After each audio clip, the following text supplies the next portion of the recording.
Hey, Drew McKenzie here with High Performance Athletics. Today on our Primal progressions, we're going to talk about the squat. Now, these are not an exhaustive list of potential squat variations. It is a list. So these are the things, how we progress our athletes through. If you can do 10 reps of the current step, then move on to either a lower box height, if we get to the box squats in a second, or you can move on to the next progressive step. So, very first one is going to be our box squat. So I'm going to face this way. I'm going to have my feet in a normal squat stance. We're not going to talk about stance and setup for these squats. It should be the same for all these squats anyway. So we teach our athletes to drive through their shoelace knots, the middle of their foot, and teach them to keep their knees straight on these squats. But we're going to talk about how we adjust the difficulty of the squat based off the athlete. So very first thing, I'm going to keep my chest up. I'm going to unhinge my hips. And I'm going to start to sink my hips back and down until my hamstrings hit the box.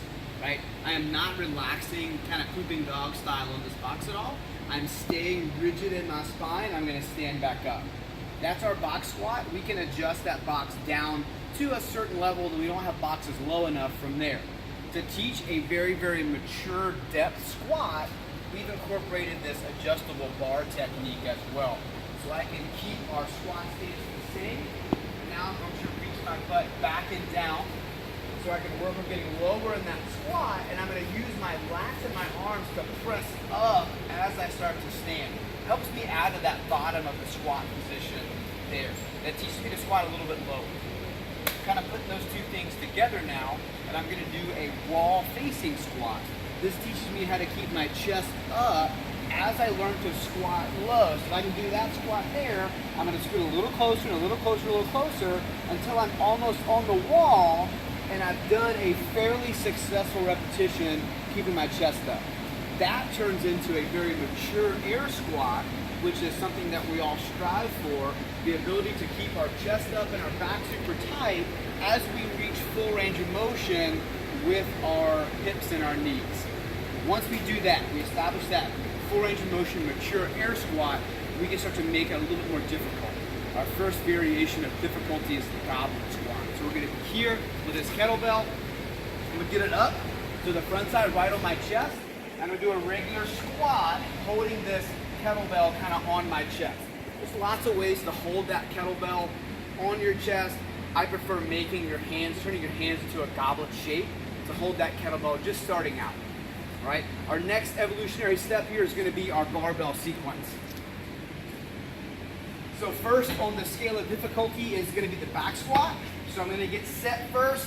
The bar is going to be resting on my shoulders, not my neck.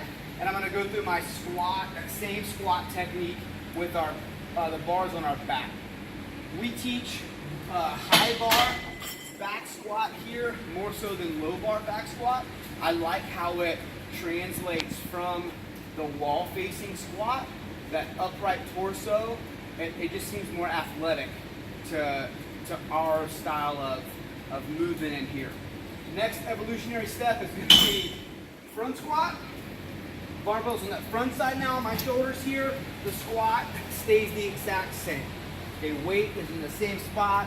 The squat looks the same, just a little bit harder on my front side of my body.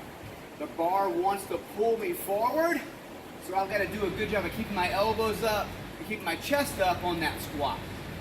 Last on the list for us, as far as difficulty in squat goes, is overhead squat. So wide grip on the bar, gets it up overhead, keeps reaching up as much as I possibly can. Then I'm going to do the exact same squat technique, but goes back first, then goes down, pushing this bar up, elbows stay straight as I do this squat. All right, again, not an exhaustive list, just a list that you can practice. Once you get through 10 reps, advance to the next technique, or lower that box height, or scoot closer to that wall, or you can even start to add weight here on these squats to make it more difficult. All right, this is our primal progression for our squat. If you like what you see, make sure you subscribe to the videos above.